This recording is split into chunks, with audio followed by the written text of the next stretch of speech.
You're watching The Experience, Comic Culture and Sales, streaming live daily to Facebook, YouTube, Twitch, and Twitter. Hey everyone, you ever wondered what would happen if there was a cold opening, but I forgot to write something for it? Today might be that day. On the Dan Wickline show today, we're going to cover just a ton of news. I mean, just a lot of stuff's happening right now. And to talk about it, I'm going to bring Kyle on. So we have a little tete-a-tete back and forth about this stuff. So stick around. We'll be right back.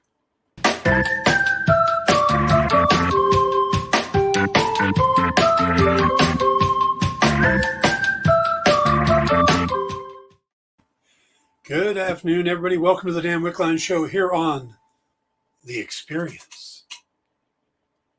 Still no echo. Really? No echo effect. All right, folks, there is just a ton of stuff going on, and I just wanted to bring Kyle in. Hello, Kyle. I was going to try and do the echo thing, but you moved on too fast, and I couldn't echo fast enough to do that whole today. I consider myself. I see. I need to, what you're saying is I need to do that myself. The Experience. Yes.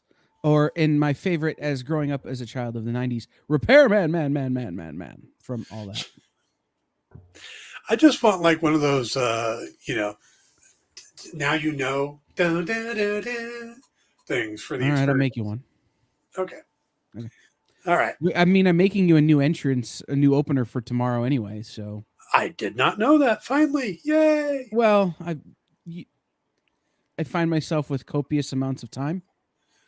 Where I would normally like be having to go to meetings or driving around or doing something where I can't leave my house. So might as well work on stuff. So there'll be a new opening for in-stores this week tonight. Ooh. Assuming I can get it done before the show starts. If not, we'll have it next week. So, or like for the middle of the show. Okay, let's cover some of the stuff going on. First thing, and I'm going to go. Did you see the Weird Al trailer? No.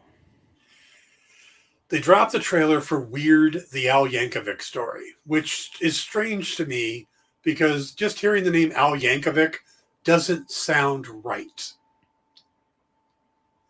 It should just be the Weird Al Yankovic story. They don't, moving the word weird throws me off. But I want to love this movie so much. Because I am an Al fan. I've been an Al fan for years. I grew up listening to Dr. Demento here in Los Angeles. And, I saw Al, in concert one time. I'm an Al guy. Dan, you know how some people follow the Grateful Dead around? You follow Al? Yeah, I've seen him something like 22 times, and I have tickets for my 23rd and 24th. I saw him at BlizzCon when he performed. I actually just ordered tickets for the return of the Ridiculously Self-Indulgent tour at the Historic Temple Theater in Detroit. And it'll be my third time seeing that particular tour. JD, we're just talking about random things today. There's a bunch of different news. We're going to just bounce it back and forth. We won't cover Doctor Strange until next week because I probably won't get over to see it till Monday, but I brought him out just because. Although, if you guys, just because Dan's got him out and I wanted to mention it, he's on TikTok, he's on YouTube, Black Nerd Comedy. Dan, I've sent you a couple of his clips. I watch it all the time. Oh, yeah. He did a review of Doctor Strange. Did you see it? Not yet. He goes, my review of Doctor Strange, when the movie started, I had an open bottle full of soda. When the movie ended, I had an empty bottle of soda. I never took a drink of the soda. I'm sorry about your floors. Right. That's kind of what he insinuated. And I probably won't go see the movie for a couple weeks. Just because, again, hard for me to get around right now. But that's the kind of review Doctor Strange needed to get me to care. Yeah. Well, we're going to talk about that. But right now, okay, Weird Al. the trailer dropped last night or this morning, and I watched it. And like I said, I want to love this. I like Daniel Radcliffe. I love the idea that Rainn Wilson is playing Dr. Demento. Evan Rachel Wood is playing Madonna. This sounds like it should be great. But I watched the trailer, and through the whole thing, it's just, why is Harry Potter wearing a bad wig? All right, I have to watch this trailer now. I mean, that's it. That's all I see is Daniel Radcliffe in a really bad wig. When I saw the on-set photos, Daniel Radcliffe looks too jacked to be Weird Al. Yeah. Which is a problem. Yeah. Yeah. But I'm watching it right now. Yeah. All right. So that's the thing for me, is that it just doesn't work for me. Make it stop. Yeah, you're seeing it, aren't you? Yeah, no, that's bad. Why is Harry Potter wearing a wig? If enough people complain, maybe Sonic the Hedgehog is wig. Oh God. Oh, and it's Roku? Uh-huh. So it's not coming to theaters. No, you have to have a Roku to watch it. It's like that comic book documentary they did. The only person I know that has a Roku is Lisa, and if I go up there, she's like, I'm not watching a comic book documentary. Now, she may go for Weird Al. I'm going to have to buy a Roku device.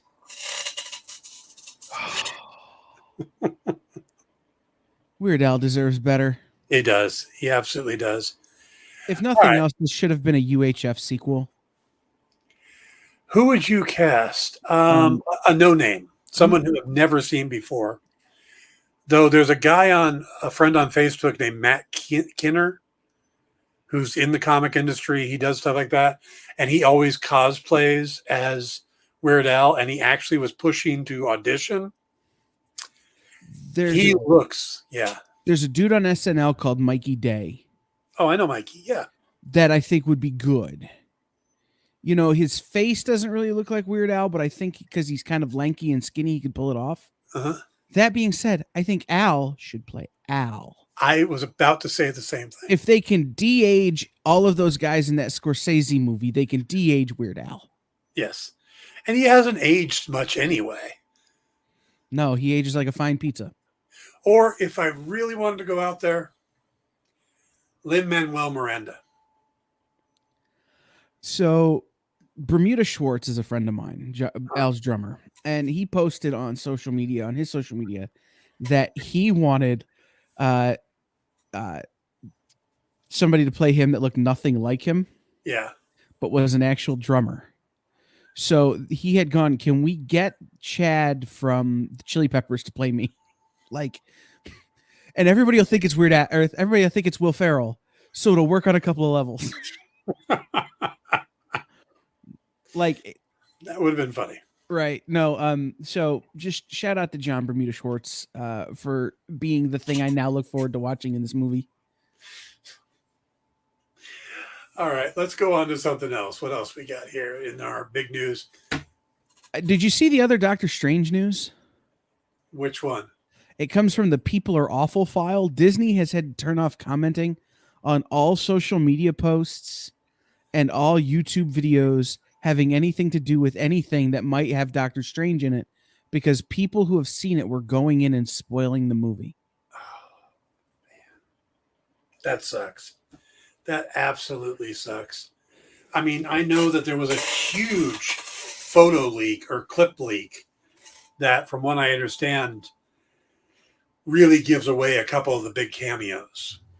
Well, there was that leak, and then Disney's like, well, screw it. We'll just put out a trailer with all of that stuff in it. No. This was a bigger leak. Came out about 2 days ago. Right. But where I was headed was I hadn't seen a leak other than that first one. Yeah. But I've read that there was another one. Yeah. I've seen the still shot. I haven't seen the footage, but I've seen the still shot, and I can't see how it's not real. I don't know what we're talking about. I haven't seen it. I'm not going to go look. Okay. But yeah, I'm dancing around it. But yeah. All right.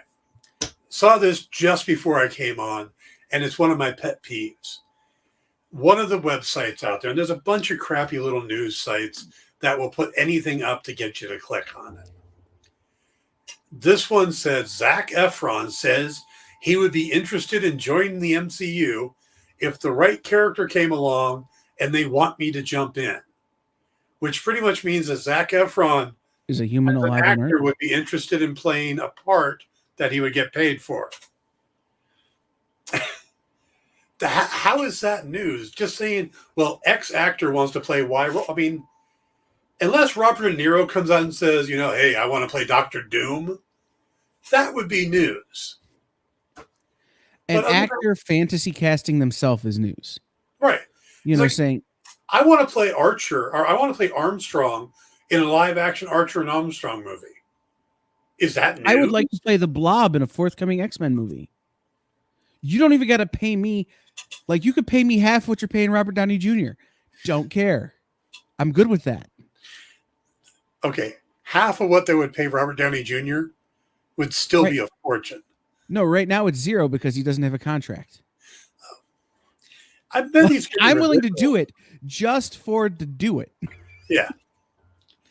Hey, when I visited the set of the Ninjak versus the Valiant Universe years ago, I was pushing Dinesh hard to cast me as Armstrong because there was word that there would be, but they had already cast this guy. I'm like, he's not a big heavy guy. Armstrong's supposed to be a big heavy guy. And Dinesh is like, had I met you in person, we would have talked. It's true, though. I always play the big heavy guy in everything. It's funny. This weekend is the debut of Murder on the Orient Express at my local community theater. And before I knew I was going to have surgery, I was going to go on audition. Mm-hmm. And I texted my friend who's the director and said, hey, I'm going to come and audition, but there's a chance I might have surgery. Is there a role where I can play the train? Like, so I could just be sitting in a wheelchair or something. And she went, no, stop it. Now I won't cast you on principle. So, I'm always the character actor who, puts on a funny voice and doesn't really look like themselves. So I thought playing a train would be a good fit. But if you're doing that, Murder on the Orient Express, that description is Poirot. Right. But I didn't want that part. That's too big. That's too much work. I would want to play Captain Arbuthnot just so I wouldn't have to say the name because everybody else would have to. It's true. I would want to play the dead guy. See, I want to play Arbuthnot. That way I could do my Sean Connery because he played him in the 70s. Like I said, it's one of those things. I'm a killer. No, like I said, it's one of those things. It's for me it's what can I do to put on a funny voice? And in that play, it's play the train where my funny voice is just be done. Another great article I saw said in a recent interview, Oscar Isaac said he wished X-Men Apocalypse was a better film. As we all do, Oscar. We all do.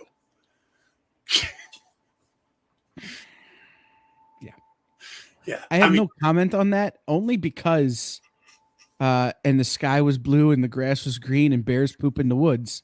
Yes. Yeah, I mean, had it been a better film, the X-Men wouldn't be back with Marvel. That's a very true statement. Yep. But he talks about how he got the role. He wanted to work with James McAvoy and Michael Fassbender and Jennifer Lawrence. He says, and he gets there, and suddenly he's covered in prosthetics. He's in a suit. He can barely see. He's like, I don't know what it's like working with those actors because I couldn't see them. He was on, was it Fallon? Or one of those the other night? Mm-hmm. And he sang a song. About the hippopotamus? Yes. I think it was Jimmy Kimmel. Well, it was one of those. Yeah. And it was the hardest I've laughed at one of those shows in a long time. And then somebody took it on TikTok and sped it up and slowed it down. Yeah. And did all these kind of things So now it's like a round of the hippopotamus song. Nice. Thank you, Jay. It was Fallon. See, the reason I thought it was Kimmel is because I don't remember the host joining in, and Fallon thinks he can sing. It's true. Did you see the news that James Corden is leaving the Late Late Show? Yes, and I immediately thought, can we have Craig back, please? Please? I would love for Craig Ferguson to come back, but I would want to continue Carpool Karaoke with Craig Ferguson. I think that would be cool. And his first guest, Peter Capaldi. You know it. Mm-hmm. Like, because Carpool Karaoke with Craig Ferguson would be a lot more like, all right, and now we're going to get Spider from the Pogues. And like, it would just be a lot of mumbly old punks. Yes. Yes. Absolutely. By the way, I don't know how many people know this. Did you know that Steve Niles, the comic book writer, was in a punk band? Yeah. I did. I've heard the records. Yeah. Oh, so have I. And he also went on tour with he just recently went out with somebody. He went out with Tool and played bass at one of the concerts. Yeah, he just recently went out with somebody like just before COVID. Like, I realize I say recently. Like, we're gonna chop the last 2 years out of the equation for this, but you know. Well, Tool seems like it was a little longer ago, so I don't know if that's who you're talking about. No, I mean, I think he went out for like 6 days with some band. Oh no, that was with his original band, Gray Matter. Maybe. Yeah, they were getting back together. Yeah, I don't remember. I just remember seeing Steve Niles on tour. I'm like, what's he reading? Oh, he's not. Yeah, that was funny. Is that he and I became good friends, and we're sitting around. It's like, oh, and we both play bass. Okay. Well, welcome to that band from comic books. You play bass. I've got a drummer and a guitarist already. Yeah, I've been waiting to get a comic-based rock bottom reminders band together. You know. Yeah, we're just going to do ska covers of 80s television sitcom themes. Okay, all you had to do is say we're going to do ska, and I'm in. Yeah. I remember for a long time, all I wanted was a ska cover of "Take on Me." I thought that would be the greatest sounding thing ever, and then Real Big Fish did it. Yeah, I was going to say there's a couple of bands have done it. Real Big Fish, Me First and the Gimme Gimmes, I know has done it, and Ninja Sex Party has also done it. Okay, we should probably hit another bit of news and then go to our first break. So yeah, we definitely shouldn't go to break on me saying Ninja Sex Party. Oh, we should always go to break on you saying Ninja Sex Party. That's fair. Okay, that's a bigger topic. Guardians of the Galaxy 3 has officially wrapped. I say officially wrapped because James Gunn showed off a picture that Karen Gillian gave him as a wrap gift for Guardians 3. And it turns out Gunn has this very unique quirk. He gets really uncomfortable with people doing imitations of either Groucho Marx or of Charlie Chaplin's walk.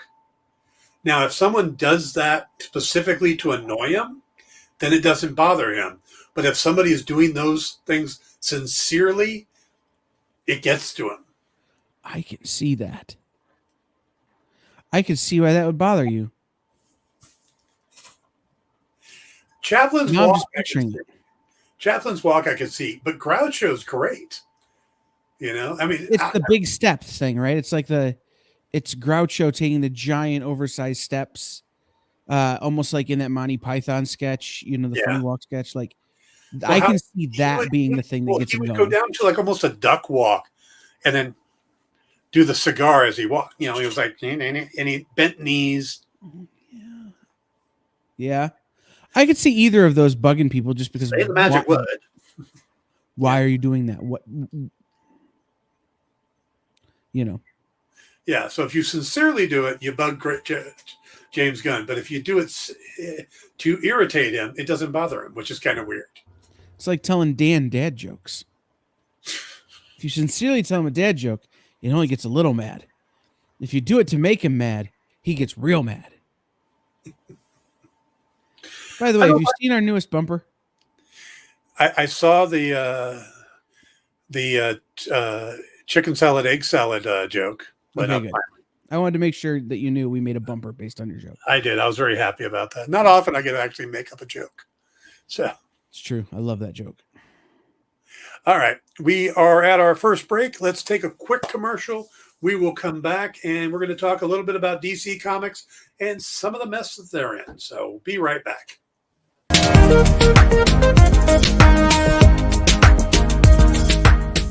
Thanks for tuning into The Experience. Help us out and hit subscribe over on YouTube and click the bell when you do. Need some help? Scan the QR code in the bottom corner.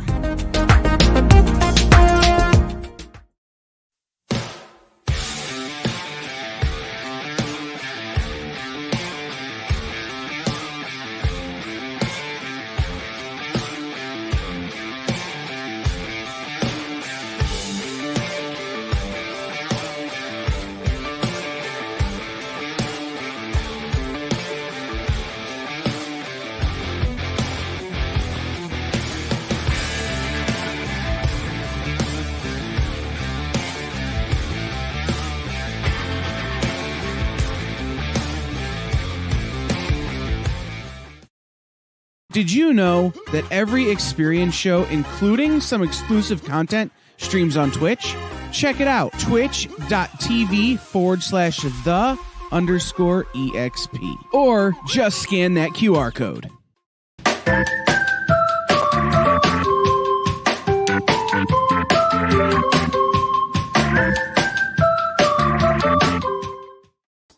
Hey, everybody. Welcome back. Kyle and I are here talking the latest in comic book and pop culture news. We've been covering some strange stuff today, but we are going to go into, there's a bunch of DC stuff going on right now. And the first is this breaking news from Deadline. By the way, when you're looking at sources, if it's Deadline, Variety, Hollywood Reporter, those are pretty legit. If it's We Got This Covered, Big Freaking Robot, just saying. Pretty much garbage. Yeah, so Deadline is saying that Viola Davis may return to playing Amanda Waller. Amanda Waller. Adamantium Waller. Yes, and she's in talks to star and executive produce an HBO Max series that would be a spin-off of Suicide Squad and Peacemaker, which kind of changes it up a bit. Because if they had just said it's a spin-off of Suicide Squad, then it could be Amanda Waller with a whole bunch of new people. But the fact that they're lumping it in with it as a spin-off of Peacemaker kind of narrows down, are they going to basically have her dealing with her daughter who outs her at the end of Peacemaker? Is it going to be, they're not going to do a vigilante series. He's a side character. He's a supporting character. He's too quirky to be a lead. I say that, but then Peacemaker was too quirky to be a lead. But it just seems like Vigilante's too bizarre to be a lead. But they've got this in the works for HBO Max. But at the same time, after announcing that, they've canceled Batwoman. They've canceled Legend of Tomorrow's. Word is that the Wonder Twins movie, which was going to be live action with Archie from Riverdale, and I don't remember who the girl is who was cast, but that they've pulled the plug on that. So there's a lot of stuff going on. David Zaslav has come in at probably the worst possible time for Warner Brothers because you got all this. He's trying to save like $30 million. Budget cutting. One way to do that is to stop making terrible stuff. You would think they would have stopped that a long time ago. Right, but maybe you need David Zaslav going, well, for $30 million, we don't need to make a Wonder Twins movie. Nobody cares about the Wonder Twins. Right. we don't need a Batwoman show who's on its second or third Batwoman. We don't need Legends of Tomorrow, who was only good really those first few seasons when it was really the Captain Cold and Fire and Heatwave. You know, it was really better when Rip Hunter was still there. And then it got a little better when they brought in Constantine again, and then it got bad again when everybody started leaving because you treated them poorly. Well, Like, when Brandon Routh left, released and he didn't leave, he was pushed. Right. That's exactly it. Like, they made critical mistakes thinking they were making the show stronger, and it just took away the things that people liked. So for me, the easiest, and I've said this before to other people and about other things, the easiest way to not lose a game is to not play. And right now, the best thing DC can do is not play. The Marvel is going to crush them left, right, and center with television shows, with movies, with any kind of media. Now, when we talk about publishing, it's a different story, right? But when it comes to media, Marvel is crushing them left, right, and center. Arrow was their strongest contender for the longest time, and that even failed at the end. Well, that's my point, is that for a long time there, DC was great at TV, and Marvel sucked at it. There was some, Daredevil, Jessica Jones were awesome, but Iron Fist, Inhumans, where, the Arrowverse, just about all the shows in the Arrowverse were good in the beginning. Arrow was the backbone of that. The Flash was awesome for a long time. And then, even the new Peacemaker series was really good. I don't think the quality has come down on the DC shows. I don't think that's happened. I think it's the Marvel quality has just raised the bar so high. It's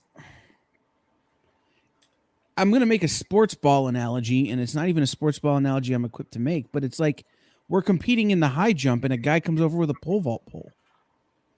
Marvel's clearing such higher heights with shows like Thor or with Loki. I mean, for everything I've seen about Moon Knight, I haven't watched a second of the show yet, but everything I've seen about Moon Knight, everything, Hawkeye was much better than I thought it would be.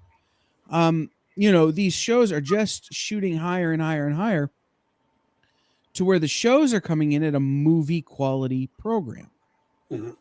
What DC always had going for it was it made these small little insular television shows that were really strong. I think they still do that really well, but it's like, okay, you can do that, but you also can't compare Brooklyn Nine-Nine as a small insular TV show to The Godfather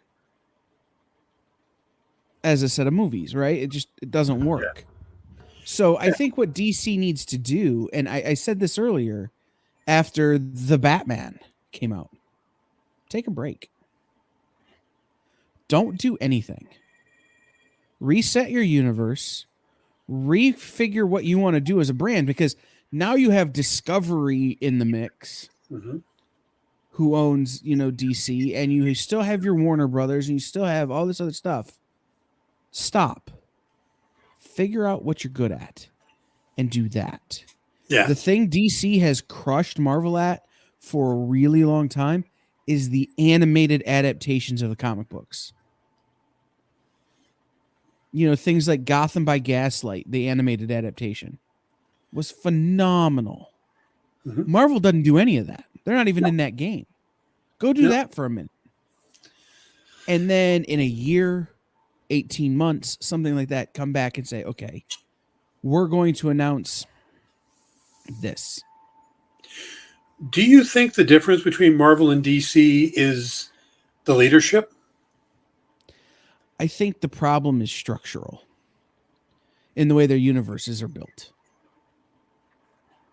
And what I mean by this is that DC wants to be Marvel in terms of their media success.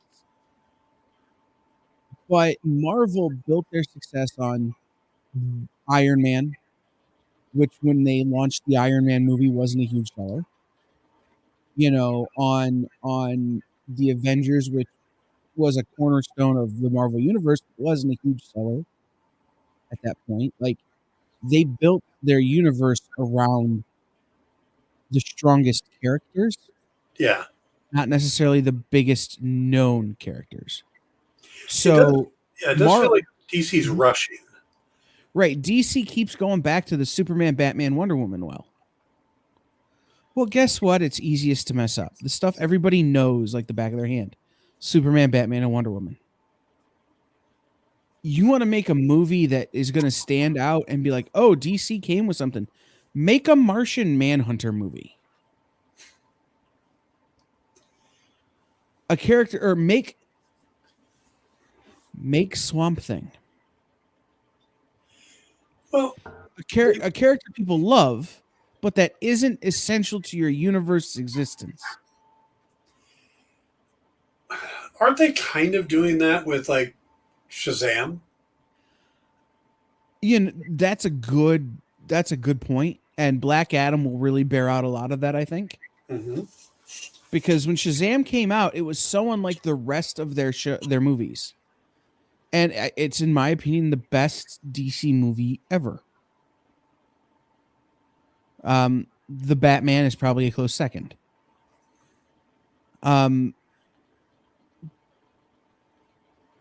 Because it's out of the realm, right? It gets to stand alone. Yeah. But even then, they had to throw a Superman in it at the end. Just to be like, hey, remember we're the guys who have Superman. Well, makes us super cool, right? Like, no, just let it be what it is. Yeah. And then if those movies start to work, if you fail and you made a Swamp Thing movie, the whole world goes, well, duh. Because it's a Swamp Thing movie, right? Like, it's hard. But then if you make a masterpiece of a movie, everybody's like, oh my God, did you see the Swamp Thing movie? It gives you have the most opportunity for success because the threshold that you have to clear is so much lower. I look at Marvel and I see that they've got this base thing for movies. There's a humor, there's action, but there's a base to it. And you could have somebody like James Gunn do Guardians of the Galaxy, and those characters, even though that's a somewhat silly movie in a lot of ways, but it's got enough of the Marvel feel to it that it fits in with everything else. DC kind of goes all over the place. Now, I don't concur with you. I see Shazam was a good movie, but I don't particularly like that character. So it does, but for what it was a very well done movie. The Batman to me was a great Batman, but that's a Batman that needs to exist in his own universe. The Ben Affleck Batman was a Batman that could coexist in a bigger DC universe. Batman. See, and I hated that movie so bad that I can't even begin to I can't even begin to give any kind of this movie should exist or this character should exist. I'm not making a point about the movie. I'm making a point. No. I understand. So I'm trying to work past the block. Yeah. The thing of it is, and again, this is you said it, and I hadn't thought of this. The Suicide Squad, the James Gunn one, was really good for what it was. But it wasn't Batman, Superman, Wonder Woman. Those are the movies that I think you need to make your linchpins. So Shazam, Black Adam, whatever, that's part of the universe over there where it's all superhero-y and flying around in tights. And then you come back over and you've got Peacemaker and Deadshot and it was Deadshot, right? Idris Elba in the Suicide Squad. Oh no, he was Bloodsport in that one. Bloodsport, thank you. I always get Deadshot and Bloodsport and what's the other one? The Rob Liefeld Blood Strike. Yeah, oh jeez. Yeah. The three of them they all combine in my head. But you've got these characters that are more earthbound. Yeah. They're still heroes, they're still costumed heroes, but they're not super. Yeah. Well, look at the Batman. If they're going to bring any of the other DCU characters in, it shouldn't be Superman. Superman coming into Gotham destroys everything that Matt Reeves is building. And it shouldn't be Wonder Woman. Shouldn't be Wonder Woman. It shouldn't be Harley Quinn. No. And it shouldn't be Poison Ivy. And shouldn't be Poison Ivy. I agree with you on that. Harley is possible. It shouldn't be Harley Quinn because they've got the wrong person playing Harley Quinn. And they've committed to that. They'd have to do their own Harley. Yeah, they'd have to get another Harley Quinn. I really think that the right move to make is to abandon anyone you've seen in a DC feature. Yes. So Matt Reeves' movies need to be their own thing. Right. So let it be a new Two-Face. Yes. Or a toy maker or a Clock King or somebody. Yeah. The ventriloquist, Mad Hatter, Victor Zsasz, but do a really. I'd love to see a great Scarecrow. Yeah. But I think they're going to stay away from the ones from the Nolan movies for a while. Sure. You got a Joker, but you have to get Joker eventually. Yeah. Superman without Lex Luthor. Right. You have to, even if he's in prison, you have to allude to that it exists. Yeah, but if you're going to bring a hero, stay away from Ivy. Stay away from all of these people. Yeah. Stay away from the superpowered ones. Right. Keep it grounded. But if you're going to bring in any other heroes, do the same thing. You could do Green Arrow. You could do The Question. See, The Question, I think, would be a good fit in that sort of other side over there. We've got the grounded heroes, right? Yeah. So you have your superheroes over here with Shazam and Black Adam, and I guess if you want to do Aquaman because it's an excuse to have Jason Momoa shirtless in a movie, I guess do it. I'm not going to fault you, even though I think it's a terrible idea. But have them over there too. And then keep this other thing separate where it's the Amanda Waller verse. Right? All of these characters that are, that it's... Shining Knight. But I think The Question would be good. I think that kind of character would be a good fit. Build up from there, right? Build those two as your sort of your first two tent posts. Find another one, and maybe that is the Harley Quinn, Poison Ivy, King Shark kind of animated, like that sort of style. Yeah, is your third tent post, and it might work. All right, I'm gonna bring up the elephant in the room. Frank Miller Presents? No. You got two major movies coming up for DC, and you've got two actors that have so much negativity about them out there right now. With Amanda Heard in Aquaman and Ezra Miller in The Flash. Now, movie studios should not listen to fan petitions, because there were people the other day talking about how they needed to replace Chris Pratt in Guardians of the Galaxy because of the church he's supposed to belong to. But there are people who are saying they will not go see Aquaman because of Amber Heard. Now, what I hear is that they've got her down to about 10 minutes in the film total. There's the church Chris Pratt belongs to is culty. So, like, I can see people having a problem with him being a face of a religion. Well, according to James Gunn, he's actually changed churches. And he has, because of all the stuff. And he was talking about that on a podcast I was listening to him on. Because of all the stuff that's gone on with that church. Like, Chris Pratt's a guy who grew up in that kind of tradition. And he just fell in with a weird crowd. Anyway, we'll move on from that. Yeah. When you have an Amber Heard situation, which I know this much about what's going on in that trial, and it's all because TikTok keeps playing that clip of the lawyer going, "You poured yourself a mega pint of red wine." And Johnny goes, a mega pint? And he goes, and the lawyer goes, yes. And he goes, I poured myself a large glass of wine. I thought it necessary. Like, like it's going, dude, did you do a keg stand? No, I had a beer. Like anyway, so I know that. And I know like vague other things. Like there was that hot doctor. Anyway, you have to they left the last movie in such a way where you can't move on without Amber Heard. Right. You have to deal with it. Even if it is she's in the first 10 minutes and gets killed. Like, unfortunately, they've hemmed themselves into a corner. Yeah. It would be different if the movie weren't shot, right? If it was Amber Heard is in this movie and it's not wrapped and they could go back and reshoot. Yeah. But now it's just a matter of editing her out as much as possible. Yep.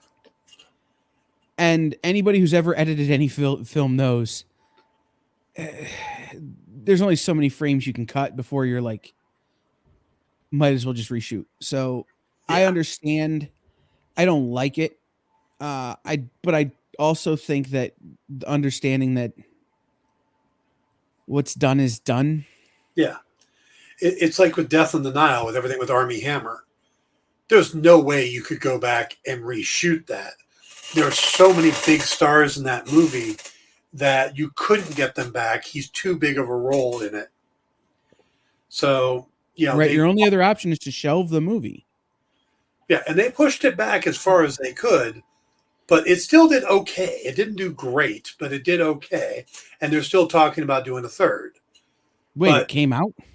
Yeah, Death on the Nile came out back in February. Oh, I thought you were talking about Aquaman. No, Aquaman still got a time. But Ezra Miller. So I had a solution. Mm-hmm. Before you go do your solution, they did a presentation at CinemaCon for The Flash. They showed the footage. They talked to the director. They never said his name. They focused on Michael Keaton popping up. Everything else, they never said Ezra Miller's name. There's an option that you have, and it's an odd option, and people would flip. It depends on how much time he's in the costume. If he spends a lot of time in the costume, you could shave with CGI the facial features, and you could reshoot the non-costumed bits with Grant Gustin and pass it off, right? Yeah. You could do ADR on as much as possible. You could CGI a bunch of it. And that's what I would probably try and do. Find the cheapest way to go to the other Flash we have. Yeah, I can see that. That said, I don't remember the end of the there wasn't a first Flash movie. No, he's just been in Justice League. Okay, great. Shelve it. Just let it die in a back room somewhere. They spent a fortune on it. There's a lot of big stuff. Write it off as a loss. Because here's the thing. If you can't cut out all of the Flash bits and use that film in something else, you've not done a good job of building your universes. Right?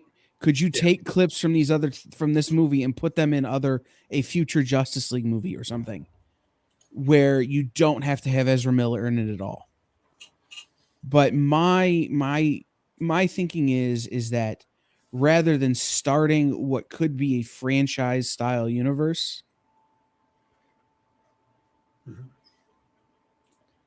I'm kind of with BB on this, BBB on this, or Triple B.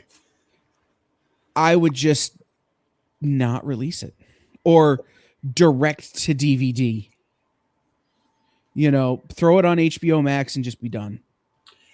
I think there's enough people out there that will see it regardless, and that you throw it in the theater, you give it a short window, like 45 days, you get it out of there.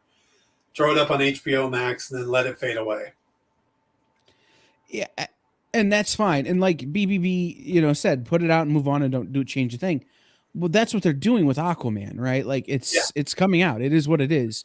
Mm-hmm. They've done the work now to get it to as minimally problematic as possible. Mm-hmm. When they go to with the Flash, they still can do that kind of thing.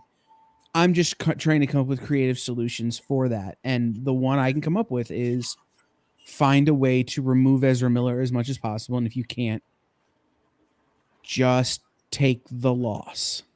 Problem is, at one point, at least in the trailers, he's in it as two different people.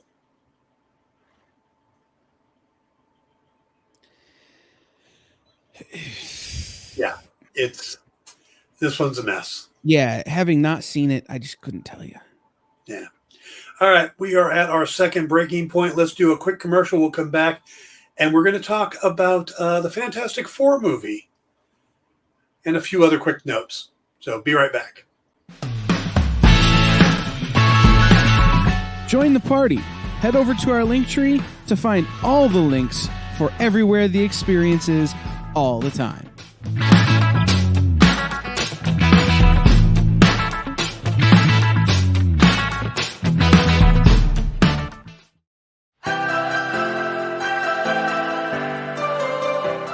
This is The Experience.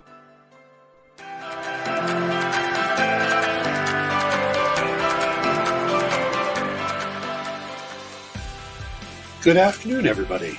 Hey there, hi there, ho there. You're as welcome as can be. Hi, I'm Nancy McCann. Welcome to Friday Night Live on The Experience. Welcome, everybody. It's Fat Jack's Comic Crypt. Brendan, Al, Jason, hanging out. There I am. Welcome back to Kicking It with Henry, folks. I am your host, Henry Kumpa. It's great to be here with you guys. So we are going to talk about books that are in stores this week. Hi, everybody, and welcome to Mishmash. Hello, and welcome to the Black Comics Universe, presented by Peep Game Comics. And you gotta love it that the first people in the minute to skim it are creators. Up, everybody! Welcome to another Wednesday Warriors. My name is Joey Galvez, and this is my pal Ambrosia. Hey, everybody! Welcome to Space Cadet. Hey! What's up? Welcome, everyone, for another episode of I Must Ask You a Question. Hi, everybody, welcome to Nerd News Now. Hey, this is Rex. Welcome to Comic Collectibles. Hey, hello, all you happy people. Welcome to the Dan Wickline Show. Hi, everybody, and welcome. This is the crazy show that we do on Thursdays called What's in the Box? What's in the box? Comic culture and sales.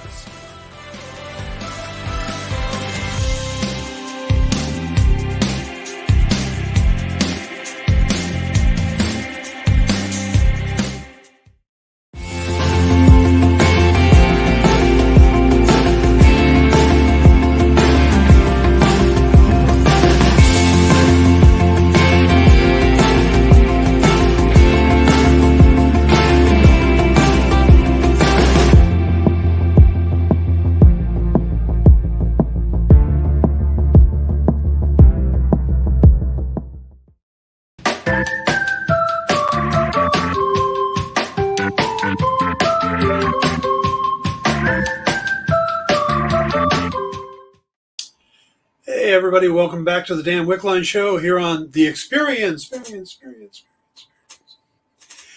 We are talking about just some of the things in the news. Kyle's joined me, so we can do this. Couple quick bits of news, and then I want to talk about a big subject as we wrap up the show.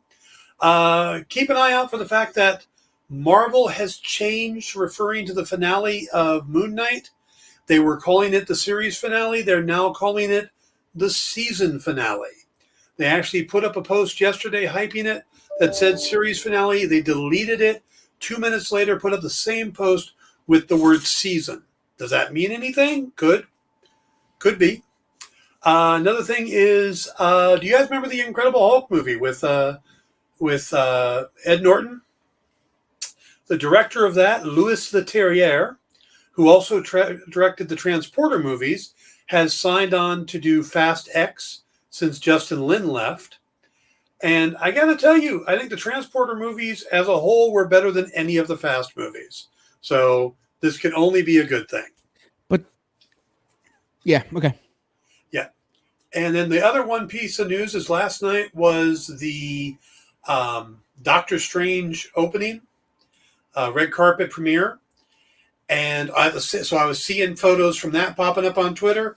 I was also seeing photos from the Met Gala opening. And other than Ryan Reynolds and Blake Lively at the Met Gala, who looked fantastic, the people at the Doctor Strange thing were way better dressed. Elizabeth Olsen looked amazing. Benedict Cumberbatch, Benedict Wong, just down the line, they all looked better than the weird-ass outfits from the Met Gala. So, but that's the point of the Met Gala. Like a friend of mine who's a writer, a comic writer, put, I only look at the Met Gala coverage for supervillain ideas. Like the Met Gala is the worst. Yes. So, It is the worst. All right. So our last topic today is recent news that John Watts has stepped away from the planned Fantastic Four movie. Now, what he says is that, oh, yes. Since the last Dan Wickline show has been on the air, Neil Adams has died and Frank Miller has announced a publishing company, and we're going to talk about a certain to fail Fantastic Four movie? Yes. Okay. We talked about Neil Adams. We had a very tribute to Neil Adams, and I did talk about him on Pop Go the Writers, so I get those confused. No, that's fair. Yeah. Like, I just want to make sure I was on the same page with you. Yeah, because, the Fantastic Four movie is not even in the top 30 news stories in my brain. Well, it is when we get to what I'm about to say, but the Frank Miller thing to me, when was the last time Frank put out a good book? The last time he worked with Dan Didio. You talking about the recent Dark Knight stuff he did? No, because Dan was already on his way out by then. All right. Hey, I'm looking forward to, I was having a discussion with someone about it last night. I'm looking forward to see what they're going to do, but I don't have a lot of high hopes for it. Oh, no, but I just think it's bigger news than guy left the Fantastic Four movie. But it's not the guy left the Fantastic Four movie. It's who might come in. Is it Frank Miller? No, but if I was going to guess, an up-and-coming director who is really good, has had a couple really big movies, like growing movies, and has been kind of associated with the project. Krasinski. Oh, that wasn't what I was going to say. What were you going to say? Martin Scorsese. Scorsese would be interesting. I would be more interested if it was, all right, Martin Scorsese's going to direct this movie, guys. And they're like, if that's the truth, then Kevin Kline has to play Mr. Fantastic. It's the only way it can work. Kevin Kline's a little old now. That's the point. John Krasinski comes in, directs, plays and stars. And stars. And his wife comes in and plays Invisible Woman. The fans all want that, and maybe that's what was the big, because the exit thing for John Watts said, I just got burned out of doing superhero movies. He's doing a movie right now. So it's not he's burned out on doing movies. He got burned out on doing superhero movies. And I could see that. A guy like, for instance, a Taika Waititi kind of guy, I could see him getting burned out on doing a superhero movie if he didn't have, on doing superhero movies after superhero movies, if he didn't have like What We Do in the Shadows to go back to. Right. Well, right. Fox is off doing another movie. Right. No, I could see somebody, if you did 3 or 4 in a row,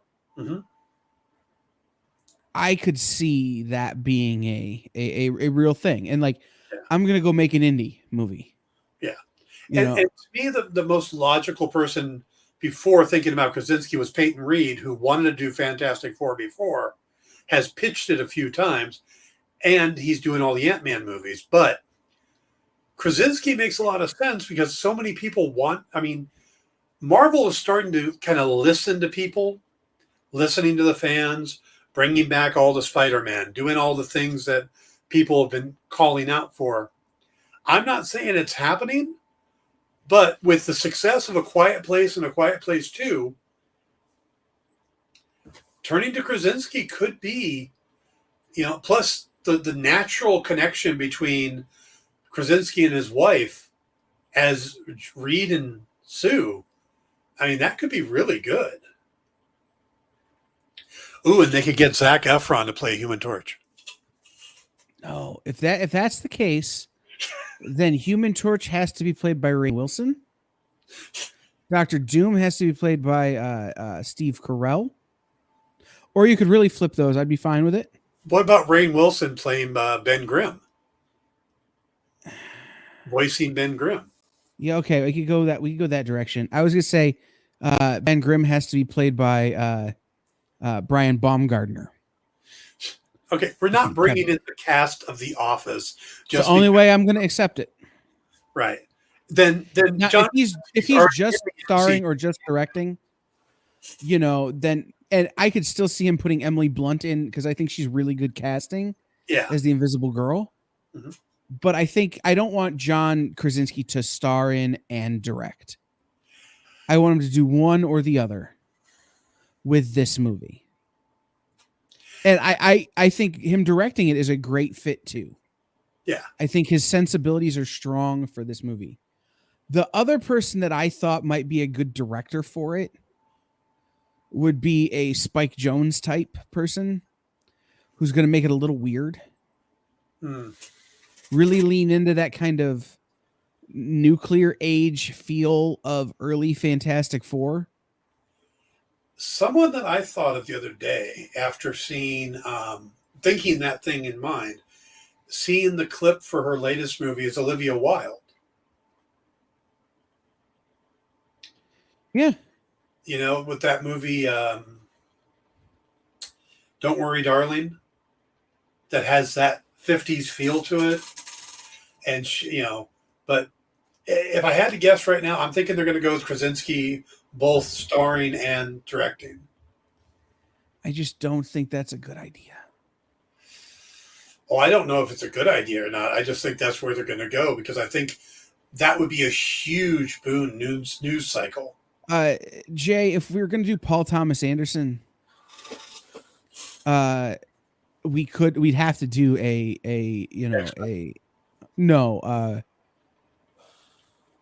I'm trying to think of what the most out there superhero, like a not Brand X movie. Dupe. Yeah, a dupe movie. Yeah. So and we can run over just a little bit because there's nothing on after us today. The Creeper might be a good fit. Yeah. I just think for his first pass at a superhero movie, John Krasinski acting and directing leaves you open for a lot of failure. I think let him direct 100%. Have him star 100%. But maybe have him, if he's going to star, let's bring in, I'm trying to think of somebody who's kind of somebody to co-direct, right? So directed by John Krasinski and Lana Wachowski. I have, you know what I mean? Like, or by Ethan Coen, not Joel and Ethan Coen. Yeah.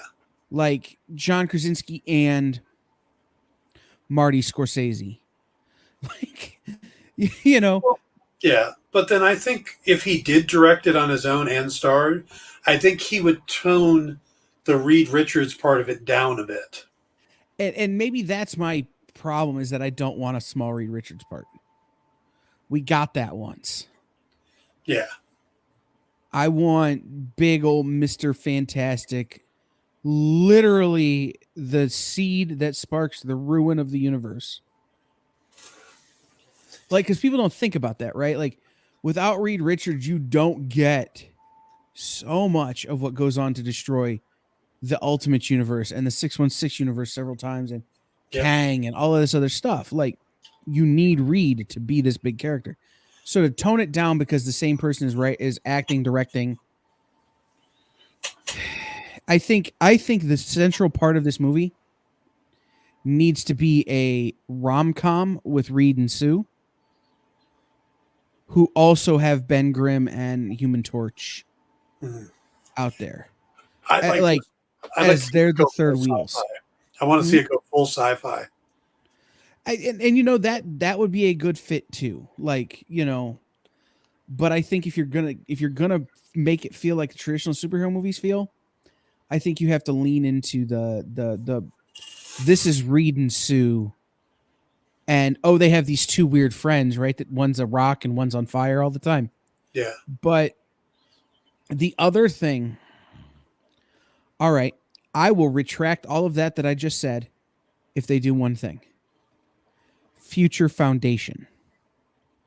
And the fourth member, instead of being the Torch, is Spider-Man, and it's Tom Holland.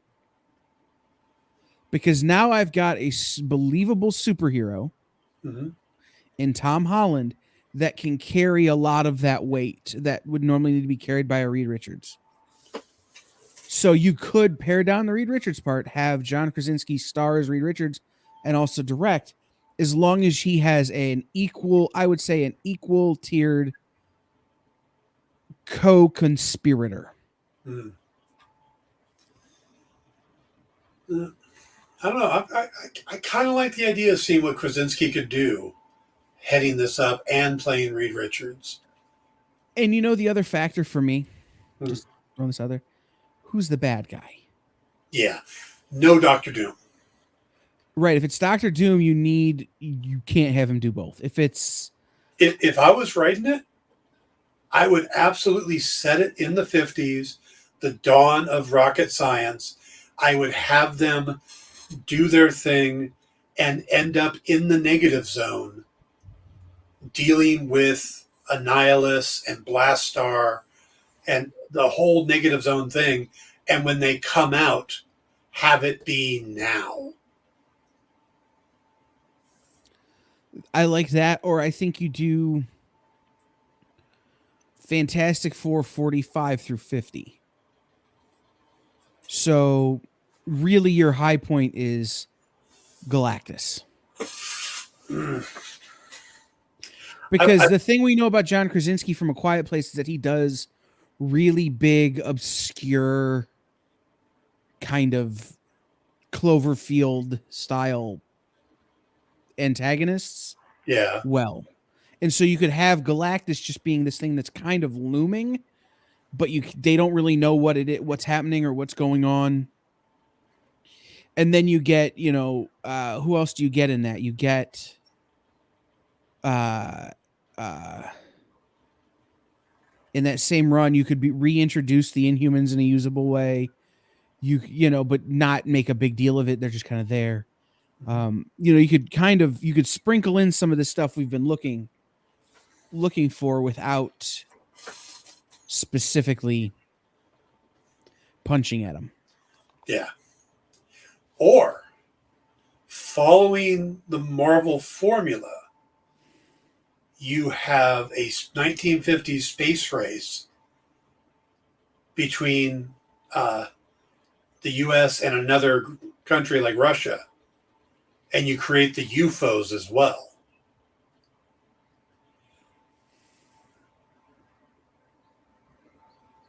I like that one. Because Marvel loves to put people up against mirror villains. I like that one a lot. I still have them ending up in our time by the end of it. Yeah, I don't think you can leave it set in the past. And do the whole series movies as a period piece. Right. I think you have to do that time jump, so you do need the negative zone for sure. Mm-hmm. But I don't know. It's a tough thing because we've been burned by Fantastic Four so many times. Yeah. Yeah. Again, skip Doctor Doom, go pure science, throw the UFOs and put them in the negative zone, So you've got like Annihilus as the big bad. You've got the UFOs there as well. So you've got them dealing with another Russian or another country's astronauts. And then by the time they come out, it's, modern day. I like it. I like it a lot.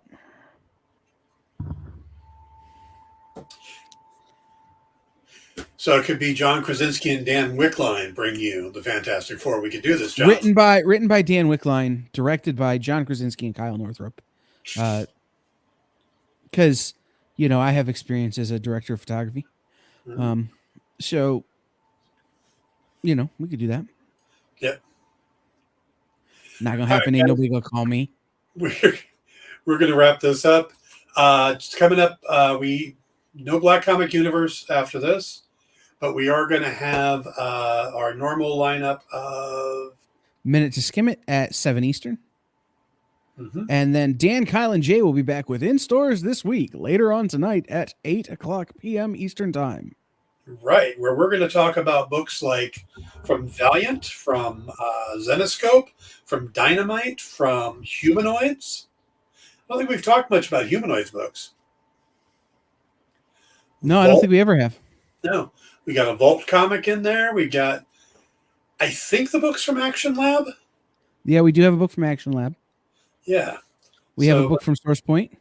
Source Point, yes. Mm-hmm. Yes. Wound up with, 13 books, and I think I liked 2 of them. So it'll be a fun take for us this week.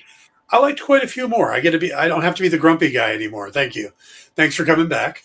I will cop to this now on this show, and I'll cop to it later. I had a hard time today reading books. The whole recovery process and just being stuck kind of on the couch all the time. Yeah, means that I'd read a book and then I'd wake up when I dropped the iPad on my face, kind of situation. So I struggled. So I may be harsh on these books, not of their own fault. Fair enough. I was trying to be the harsh one last couple weeks since you were gone, Yeah, and Jay loves everything. No, there was a couple. We both were like, oh. There were a couple of real stinkers the last couple weeks, huh? Yeah, there's the Dracula Vampirella Unholy. Oh yeah. That was just ill-advised, and I think someone should have maybe, Nick has stopped eating meat. Do you know this? Nick Barucci has stopped eating meat. No. Or at least during the day, he doesn't eat meat. And he eats these sandwiches with a tomato and mozzarella cheese and bread. And I think he may be losing brain mass because of it. And that's why we have Vampirella Dracula Unholy.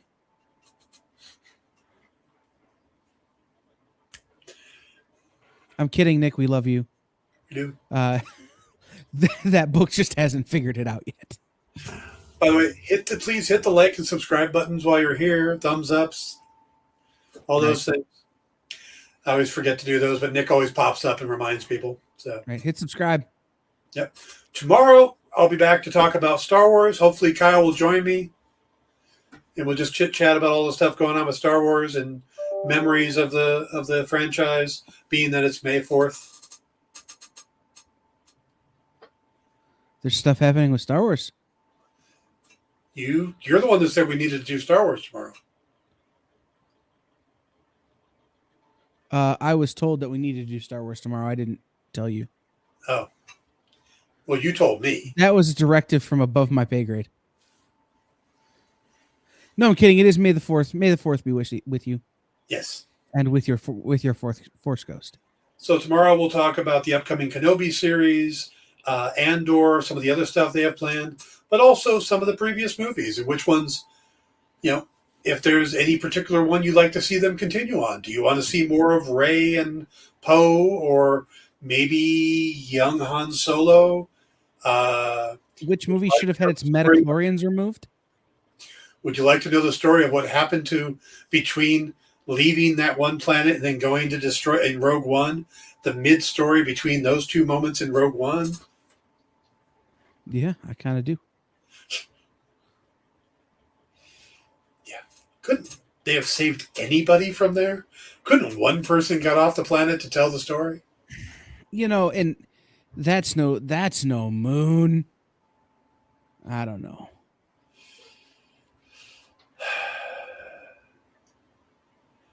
They should end the franchise. Star Wars batting averages are awful.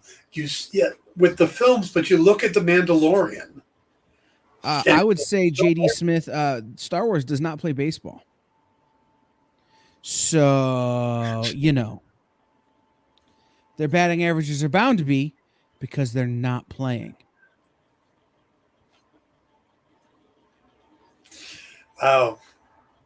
I think we should end on that. That's where we end. Thank you all for tuning in. We'll be back tomorrow with Star Wars stuff. Have a good night. Join the party.